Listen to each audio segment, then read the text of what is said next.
सुभा प्रेम जी स्वर्गीय और देश के बहुत ही सामाजिक क्षेत्र में जो एक जाना माना नाम रहा है, आदरणीय प्रेम भाई जी की बेटी हैं।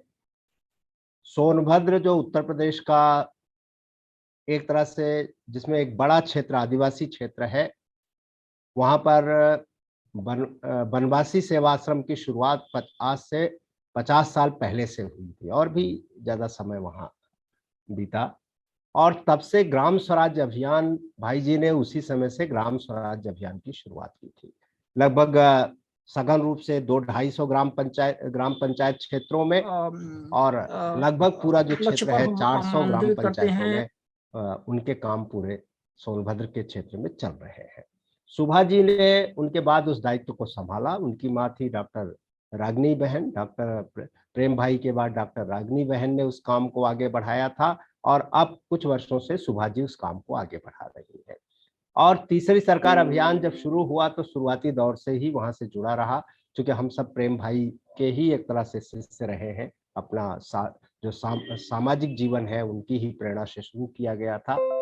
और तीसरी सरकार अभियान की भी वहां था और बाद में अभी मिशन समृद्धि के साथ मिलकर के और इंडिया पंचायत फाउंडेशन के साथ मिलकर के वहां पर बाकायदा लगभग 17 ग्राम पंचायतों में और अभी तो कुछ और ग्राम पंचायतें ली जानी है, जहां पिछले 2 सालों से बहुत सघन रूप से ग्राम स्वराज्य के इस अभियान को आगे बढ़ाया जा रहा है। तो सुभा जी के पास प्रैक्टिकल अनुभव है, व्यवहारिक अनुभव है। उनके पास बहुत सारे उदाहरण हैं जो इस समय वो कर रही हैं और पहले भी जो होते रहे हैं, तो वो आपको उस व्यवहारिक अनुभव से परिचित कराएंगी। धन्यवाद। सुभा जी का स्वागत है। जी बिल्कुल स्वागत है। सुभा जी कृपया अपने आप को अनम्यूट कर लें। अनम्यूट की बटन होगी और आपका वीडियो प्लीज ऑन कर लें। नमस्ते सभी को। आप लोगों का बहुत बहुत धन्यवाद कि आपने मुझे इस मंच से आप लोगों के साथ संवाद करने का एक मौका दिया है। अभी मैं प्राण साहब को सुन रही थी और अगर मैं कहूँ कि जैसे आप प्राण सर ने बताया ही कि बनवासी सेवा आश्रम ने शुरुआत से ही उसकी जो आस्था थी जिसके लिए उसने यहाँ पर काम शुरू किया, वो आस्था ही ये थी कि हम ग्राम स्वराज्य के माध्यम से ही जो गांव की पुनर्रचना करना चाहते हैं या सबकी भलाई या सर्वोदय का लक्ष्य जो हम हासिल करना चाहते हैं, वो अगर हमें हासिल करना है तो उसके लिए सबसे जरूरी है कि हम ग्राम स्वराज्य की जो कल्पना अभी उन्होंने बताई, उसके जो आयाम बताए, उनको जब हम स्थापित कर पाएंगे तभी हम उसको प्राप्त कर सकते हैं। और इसी दिशा में बनवासी सेवा आश्रम ने शुरू से काम शुरू किया। अगर मैं उनके अनुभवों को इस रूप में देखूं कि इसमें सबसे पहले जरूरी क्या है, तो सबसे पहला जरूरी तो ये है कि जहां हम काम करने जा रहे हैं उस समाज में हमारी आस्था होना, वहां हम कुछ देने के लिए जा रहे हैं ये भाव से ऊपर उठना, उस समाज को समझने में अपना समय लगाना। जो बात अभी संबंधों की हो रही थी, उनके साथ संबंधों को कायम करना, संबंधों को जीना और उसके बाद उनकी ताकत को समझना। जो अलग अलग ताकत अलग अलग व्यक्ति में हो सकती है। हो सकता है कि कोई बुद्धि से तीव्र हो, कोई शारीरिक शक्ति से अपना योगदान दे सकता है, किसी के पास संपत्ति है, तो सभी रूप में उनकी भागीदारी को सुनिश्चित करना और उस तरह से काम करना। तो और इसमें जो हम लोगों की मूल भावना रही इसको काम करते हुए, आपको फिर उसके बाद में कुछ उदाहरण भी बताऊंगी, तो जिसमें मूल भाव हमारा था कि हम इस तरह के कार्यक्रम लेंगे जो जहां ये आस्था हमारी रहेगी कि सबकी भलाई में से हमारी भलाई निकलेगी। सोचना हमको सबके लिए है। इसी तरह दूसरी बात थी कि जो समस्या है उसका समाधान हमको जो करना है वो स्थानीय संसाधनों के आधार पर उसका समाधान ढूंढना है। चाहे वो मानवीय संसाधन हो या अन्य भौतिक संसाधन हो, उनका वहीं से, उन्हीं के माध्यम से उस समाधान निकालना है। हाँ, जब हम स्थानीयता की बात कर रहे थे तो हमारा ये भी स्पष्टता थी कि ऐसा नहीं है कि हम अपने को पूर्ण मान के स्थानीय स्तर पर चलेंगे। जो देश भर में या जग भर में जो प्रयोग हो रहे हैं उनके साथ स्थानीय लोगों को जुड़ने का मौका देना और साथ में उनके अंदर विश्वास कायम करना कि वो उनके ज्ञान, उनके अनुभवों से सीख सकते हैं, लेकिन रास्ता उनको स्थानीय स्तर पर ढूंढना है। और इस तरह से वैज्ञानिक जो एक समझ है, उसकी समझ के साथ जो सबसे जरूरतमंद लोग हैं उनको प्राथमिकता देकर हम लोगों ने काम करने की शुरुआत की। उसमें जो मुख्य साधन के रूप में अगर मैं देख सकती हूँ तो स्थानीय टीम का निर्माण किया गया। टीम दो तरह की थी, एक जो पूरी तरह से पूर्णकालिक कार्यकर्ता आप उनको कह सकते हैं, जो पूरा समय इसी के लिए दे रहे थे, अपना पूरा समय, पूरा चिंतन, रात दिन वो इसके लिए समर्पित थे। दूसरे वो टीम जो बहुत बड़ी है, जो गांव स्तर पे स्वयं सेवकों की है।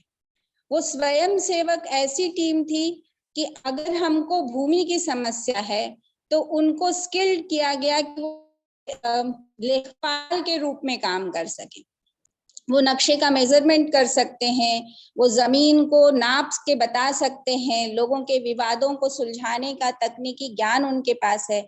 इसी तरह स्वास्थ्य मित्र थे, शिक्षा मित्र थे हम लोगों के साथ। जब मैं शिक्षा मित्र कहती हूँ तो उन लोगों को बाकायदा पढ़ाने के विभिन्न तरीकों को बताया गया और वो किस तरह से उसमें कर सकते हैं। तो इस तरह से ग्राम सखियां बनी, जो महिला मुद्दों के बारे में अपनी एक संवैधानिक समझ भी रखती थी और समाज की समझ भी रखती थी। तो उसके साथ मिलके वो कैसे महिला मुद्दों को आगे लेके चलेंगी, कैसे उसको एक नेतृत्व की क्षमता के साथ आगे बढ़ाएंगी, उस दृष्टि से काम हुआ। और इन सब चीजों को करते हुए एक दूसरा साधन जो था है अभी हम लोगों का, कि हम लोगों ने 3 स्तरीय लोगों का संगठन विकसित किया, जिसको हम ग्राम स्वराज्य संगठन कहते हैं, जो गांव स्तर पर है।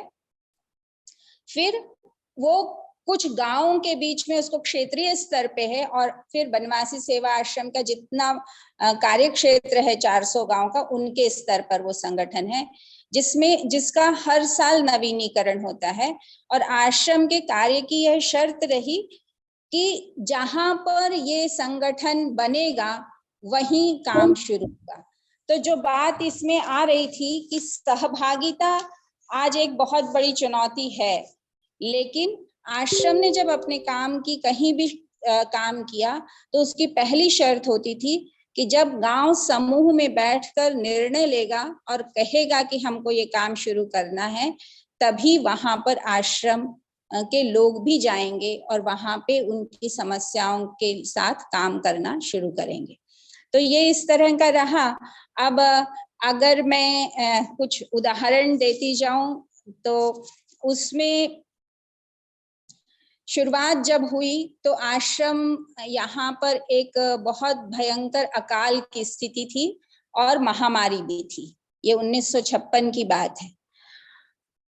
लेकिन ठीक उसी समय यहाँ पे औद्योगिक विकास की भी शुरुआत हो रही थी। रिहंद बांध का बनना शुरू हुआ, रेलवे लाइन आनी शुरू हुई, सड़क आनी शुरू हुई। उसके पहले तक यह एक अलग थलग पड़ा हुआ भूभाग था, लेकिन यह जो है कि सिंगरौली रियासत है और सिंगरौली रियासत बहुत स्वावलंबी रियासत थी।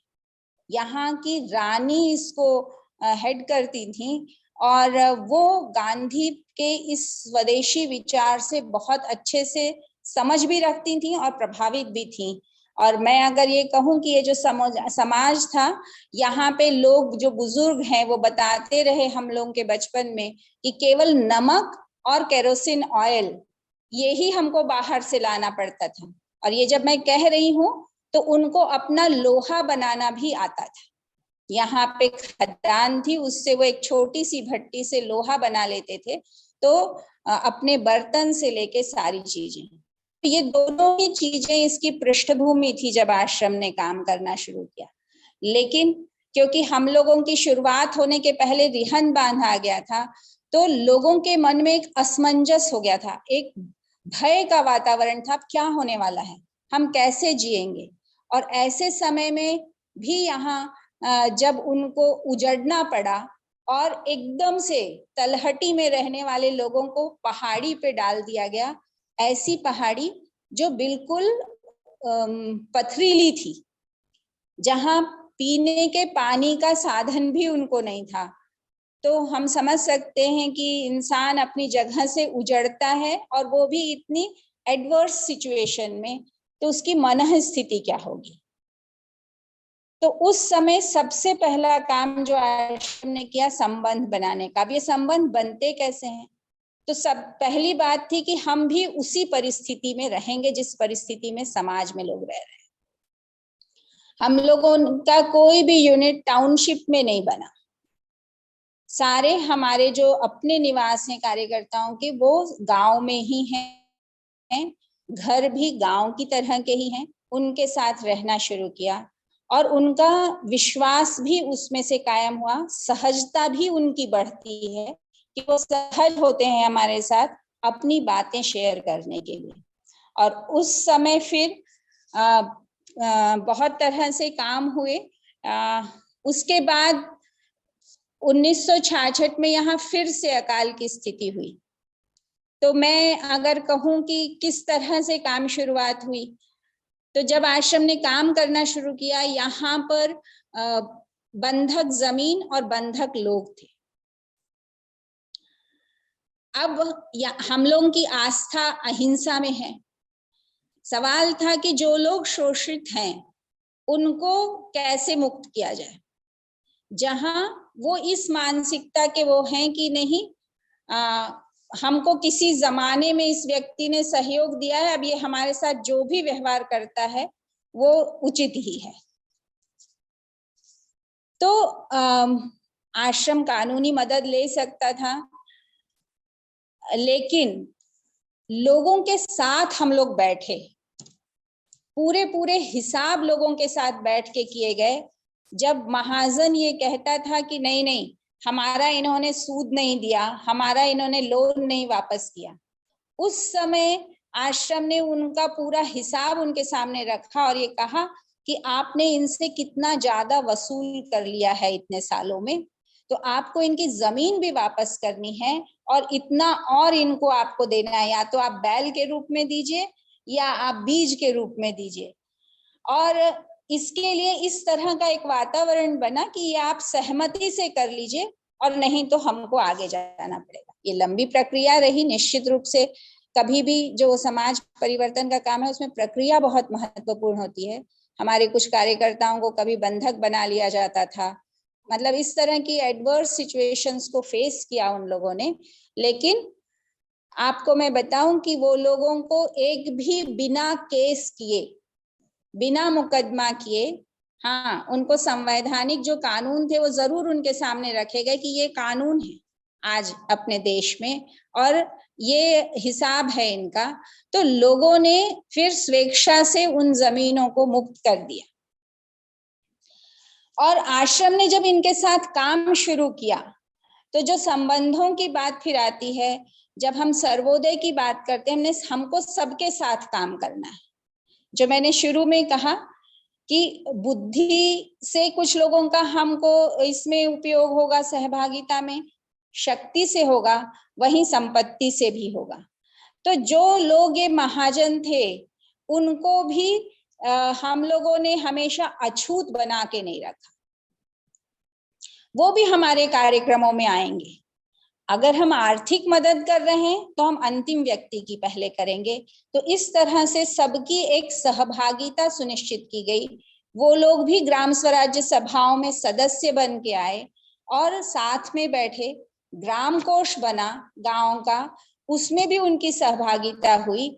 आश्रम ने स्कूल शुरू किए तो फिर उन लोगों के बच्चे शुरू में नहीं आते थे, लेकिन बाद में उनको लगा कि आश्रम के जो नॉन फॉर्मल स्कूल्स हैं उसमें तो पढ़ाई ज्यादा अच्छी हो रही है और हमारे बच्चे पिछड़ जाएंगे।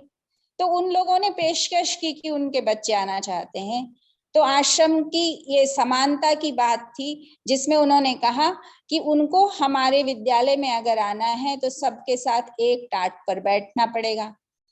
सब बच्चे मिलके सफाई करते हैं, बच्चे और शिक्षक मिलके, तो उनको भी झाड़ू उठानी पड़ेगी। और इस तरह से वो हुआ, तो सब बच्चे और विद्यार्थी एक उस पर आए। तो जो ये इंक्लूजन की प्रोसेस है गांव में, ये नई पीढ़ी में एक इंक्लूजन की प्रोसेस शुरू हुई। कभी भोजन हम परोस रहे थे तो भी एक टाट पे परोस रहे थे, सबको अपनी पत्तल उठानी थी। तो इस तरह का जो अलग अलग कार्यक्रम थे, उसमें इस इंक्लूजन के प्रोसेस को लाया गया, प्रक्रिया को लाया गया, ताकि सबकी सहभागिता और सब लोग एक प्लेटफॉर्म पर आना शुरू हो। जैसा मैंने शुरू में ही कहा कि ये सब कोई इतना आसान नहीं था, और मेरा इतने दिनों का ये विश्वास है कि समाज में तो परिवर्तन होता ही है, हम उसमें कितने भागीदार हैं ये एक अलग विषय है। लेकिन चाहे वो एक परिवार का ढांचा है, वो भी परिवर्तनशील है। पहले लोग अकेले रहते थे, फिर परिवार हुए, संयुक्त परिवार हुए, अब एकल परिवार की तरफ हम बढ़ रहे हैं, तो उसमें भी परिवर्तन हो रहा है।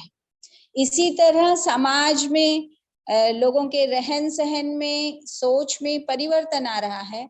लेकिन उस परिवर्तन में जिनका वो समाज है, उनकी भागीदारी कितनी है, उनकी सोच कितनी है, ये सुनिश्चित करने के लिए जो ये ग्राम स्वराज्य सभाओं का संगठन बनाया गया, वो तय हुआ, और वहां से कार्यक्रम आश्रम के निकल के आते थे। और आज भी हम जो अपने प्रमुख कार्यक्रम लेते हैं, वहां से निकल के वो कार्यक्रम आते हैं। तो इसमें अगर मैं मोटा मोटा कहूं कि जो कार्यक्रम हुए, पानी को लेके काम किया आश्रम ने, लोगों के हकों को लेके काम किया आश्रम ने, स्वास्थ्य को लेके किया, शिक्षा को लेके काम किया। अब इसी तरह की अगर मैं बात कहूं और एक प्रक्रिया भी चलाई गई। हम लोगों ने यहाँ पर जब ये सरकार की आवाज उठाना था कि यहाँ पे स्कूल्स नहीं है, तो एक तो बात है कि हम ऐसे ही कह दें कि स्कूल नहीं है, लेकिन आश्रम ने पूरा इसका एक सर्वे किया, और जब वो सरकार में दिया तो सरकार ने कहा कि नहीं, वहां तो स्कूल हैं। तो फिर वो सूची लाई गई कि कौन से स्कूल हैं, कहाँ पर वो स्थित हैं। तो देखा ये गया कि स्कूल तो हैं, लेकिन किसी गांव के नाम से किसी दूसरे जगह पे, जो सड़क के किनारे, वहां वो स्कूल चल रहे हैं, उसमें शिक्षक नहीं है। तो जब समाज की भागीदारी सुनिश्चित करना था, तो तय ये किया गया कि समाज अपनी तरफ से एक शिक्षक रखेगा जो नियमित उस स्कूल को चलाएगा, और बच्चे भी नियमित आएंगे। क्योंकि वहां पे एक खिंचाव था कि शिक्षक कहता था बच्चे आते ही नहीं तो हम रह के क्या करें, और समाज कहता था कि शिक्षक रहते ही नहीं तो बच्चों को आदत ही नहीं है। तो इस तरह से शिक्षा मित्र रखने की जब शुरुआत की गई, वो शिक्षा मित्र शिक्षकों की हाजिरी भी रखने लगे। हर चीज हम लोग तो नहीं बता रहे थे क्या करना है, कहीं कहीं उन्होंने हाजिरी रखी, कहीं कहीं उन्होंने कहा कि आप जिस दिन नहीं रहते उस दिन हम आपको सिग्नेचर नहीं करने देंगे। तो इस तरह से वो काम शुरू हुआ। इससे बच्चों में एक शिक्षा के प्रति नियमितता भी आई, शिक्षक के ऊपर नैतिक दबाव भी बनने लगा कि उसको वहां पे रहना है, उसकी नियमितता बढ़ी। और फिर सरकार के साथ जो एडवोकेसी हुई, जो पूरे तथ्य रखे गए, उसके आधार पर फिर ये गांव में स्कूल आने लगे। तो मैं इसमें से ये बताना चाहती हूँ कि जब आश्रम की कार्य पद्धति में एक दूसरी बात ये रही कि जो भी हमारी स्थिति है उसका पूर्ण अध्ययन करना, और सरकार के साथ भी एक संवाद स्थापित करना, और उनके सामने खुद ही सॉल्यूशन भी रखना कि हमारी जो स्थानीय परिस्थिति है उसमें उसका क्या सॉल्यूशन हो सकता है। एक मैं बहुत अच्छा उदाहरण इसी का दे सकती हूँ, और भी जो आज कानूनी दृष्टि से लोगों को पढ़ाया भी जाता है। यहाँ पर जो जमीनें थी वो लोगों के नाम पर नहीं थी। और जब आश्रम ने आर्थिक विकास के कार्यक्रम लेना शुरू किया तो कुछ मॉडल्स तो क्रिएट हो गए, लेकिन अगर बहुत विस्तार से उसको करना था तो उसके लिए बैंकों से ऋण दिलाना था। तो उनके पास कोई कागज नहीं थे कि वो कह सकें कि हाँ हम इसके भूमिधर हैं और इसलिए हमको डीजल पंप के लिए कर्जा मिल सकता है, बैल के लिए कर्जा मिल सकता है। तो लैंड रिकॉर्ड सेटलमेंट के लिए एक मूवमेंट हुआ, उसके लिए एक पूरा अध्ययन ये जो संगठन था उसने किया और PIL 1982 में दाखिल हुई। लेकिन वहां सिर्फ ये मांग नहीं की गई कि हमारा सर्वे किया जाए, वहां पूरा ये डिमांड दिया गया कि कुल कितने किसान हैं, कितने डिस्प्यूट्स निर्माण होंगे और इसके लिए क्या व्यवस्था चाहिए, तब सही सर्वे हो सकता है। तो पूरा उसका गणित हम लोगों ने रखा कि इतने लैंड रिकॉर्ड्स हैं, 5 लाख एकड़ जमीन की सवाल है, तो उसके लिए कितने सर्वेयर्स की टीम चाहिए, कितने नायब तहसीलदार चाहिए, डिस्ट्रिक्ट कोर्ट्स भी गांव तक लगी। ये तय हुआ कि एक डिस्ट्रिक्ट कोर्ट इनका फैसला ही नहीं कर पाएगी, एक RO निर्णय ही नहीं ले पाएगा, इतनी बड़ी प्रक्रिया है। तो मोबाइल कोर्ट्स बने और वो मोबाइल कोर्ट एक तरफ सरकारी प्रक्रिया जब चालू हुई, इसके लिए आश्रम को लड़ाई भी लड़नी पड़ी। कोर्ट ने तो निर्णय दे दिया, सरकार की समझ में नहीं आ रहा था कि इसकी शुरुआत कैसे हो, तो कोर्ट के निर्णय को इम्प्लीमेंट करने के लिए चक्का जाम भी किया गया। लेकिन तय ये था कि हम हिंसक नहीं होंगे। पूरी PSC ने लोगों को इतनी बुरी तरह पीटा, बहुत बुरी तरह मारा गया, लेकिन किसी ने एक पत्थर भी उठा के नहीं फेंका। इतनी तैयारी लोगों की हुई थी, लोगों के घरों में घुस के भी लोगों ने मारा, लेकिन लोगों ने जवाब नहीं दिया उसका, और लोग फिर जेल में गए, जेल से रिहा हुए, बहुत लंबे समय तक मुकदमा चला उनके ऊपर, बहुत सारे झूठे मुकदमे भी कायम किए गए। जैसे यहाँ पे रेल की पटरी थी नहीं, रेल की पटरी उखाड़ने का मुकदमा भी प्रेम भाई के ऊपर कायम हुआ।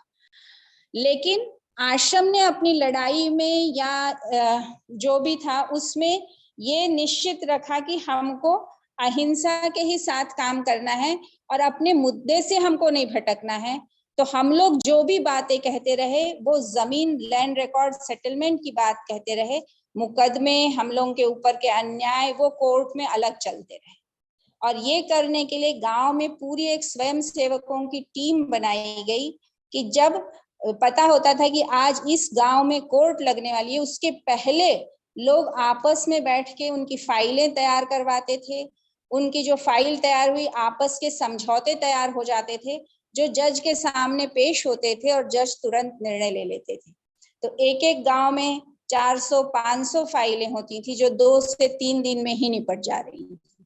तो इस तरह से पूरे इस कार्यक्रम में एक सहभागिता और स्थानीय संसाधनों के सशक्तिकरण की बात रही, ऐसा मुझे लगता है। और साथ में फिर जो है मैं कहूंगी कि ये करते हुए, जैसा अभी आपने बताया कि हम ये कर रहे थे लगातार, लेकिन आज हमने ये सोचा कि ये जो हमारा ग्राम स्वराज्य संगठन है, जहाँ लोग श्रम से भी काम कर रहे हैं, उसको अब पंचायतों का जो संस्थागत ढांचा एक प्राप्त हुआ है, जो संवैधानिक ढांचा हमें प्राप्त हुआ है, उसके साथ इसको जोड़ा जाए ताकि इसमें एक स्थायित्व आए, और उसको लेके हम काम कर रहे हैं।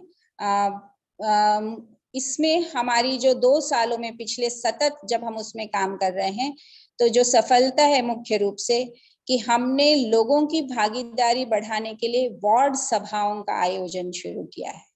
जबकि उत्तर प्रदेश के कानून में वार्ड सभा नहीं अस्तित्व में है, लेकिन वार्ड सभाएं हो रही हैं। सदस्यों की भागीदारी बहुत बढ़ी है। ग्राम पंचायत की बैठकों में सदस्य जाते ही नहीं थे, उनको तो लगता था कि सिर्फ हमको क्या मिलेगा। तो अभी उनको अपनी उनका जिम्मेदारी है उसका एहसास हो रहा है, और ग्राम पंचायत की जो मासिक बैठक है उसमें 80% तक सदस्यों की उपस्थिति हो रही है। लेकिन ये करते हुए भी मुझे लगता है कि कहीं ना कहीं अभी भी लोग जो खुद से होके काम कर रहे हैं। जैसे अभी हमारे यहाँ इस वर्ष पिछले 6 सालों से टूटी हुई एक बंधी को 80 लोगों ने 3 दिन में श्रम करके पूरा बना लिया। वो 3 साल से केवल मांग कर रहे थे कि प्रधान जी की योजना में उसको शामिल हो जाए, मनरेगा की योजना में शामिल हो जाए, वो नहीं हो पा रहा था। पर इस बार उन्होंने कहा कि नहीं, हम पानी के पहले इसको बना डालेंगे। तो इस तरह के सामूहिक प्रयास शुरू हुए हैं और अब हम लोग जो इसमें हमारे सामने एक है कि कैसे पूरी इसको संवैधानिक प्रक्रिया में कैसे ये जो सामुदायिक पहल है उसको पूरी तरह से जोड़ते हुए वहां पर उसको अस्तित्व में लाया जाए। और इसके लिए पिछले 1 साल से प्रक्रिया चल रही थी कि हम ग्राम विकास की योजना कैसे बनाएंगे। और अभी पिछले महीने सितंबर में ग्राम प्रधान खुद 5 ग्राम पंचायतों, जो 17 ग्राम पंचायतें आपने कही, उसमें से 5 ग्राम प्रधानों ने आगे आके कहा है और वो खुद वार्ड सभाएं आयोजित कर रहे हैं। हर वार्ड सभा में वो जा रहे हैं, जब वार्ड सभा सदस्य उसको आयोजित करता है, वहां से वो समस्याओं का चिन्हीकरण कर रहे हैं। और अब दूसरी फेज में हम लोग जा रहे हैं, जब जो ये निकल के आए हैं विषय लोगों की तरफ से, उनका संकलन कैसे ग्राम सभा के स्तर पे किया जाए और कैसे ग्राम सभा में भी सबकी भागीदारी हो। पर इसमें अभी मैं कहूंगी कि भागीदारी तो बढ़ी है, लेकिन पंचायत के नाम पर लोगों के मन में अभी भी, क्योंकि सरकारी योजनाएं इतनी ज्यादा ग्राम पंचायतों के माध्यम से आती हैं कि उन लोगों का मस्तिष्क ग्राम पंचायत कहते ही वो सरकारी योजनाएं और सरकार से अपेक्षाओं में उलझ जाता है। ये जो वो सामुदायिक काम करते हैं, इसको ये मान लेते हैं कि ये तो हमारा काम है। तो ये दोनों का जोड़ कैसे वहां पे हो, इसके लिए हमको और आगे प्रयास करने हैं। मुझे लगता है कि मैंने काफी लंबा बोला है, तो मैं अपनी बात यहाँ पूरी करती हूँ, क्योंकि एक बहुत लंबी प्रक्रिया रही है। अगर इस पर और विस्तार से चीजों को कहना है तो और अधिक समय लग जाएगा। पर अगर आप में से किसी को कुछ बताना हो या पूछना हो तो मैं उसकी जवाब। धन्यवाद। धन्यवाद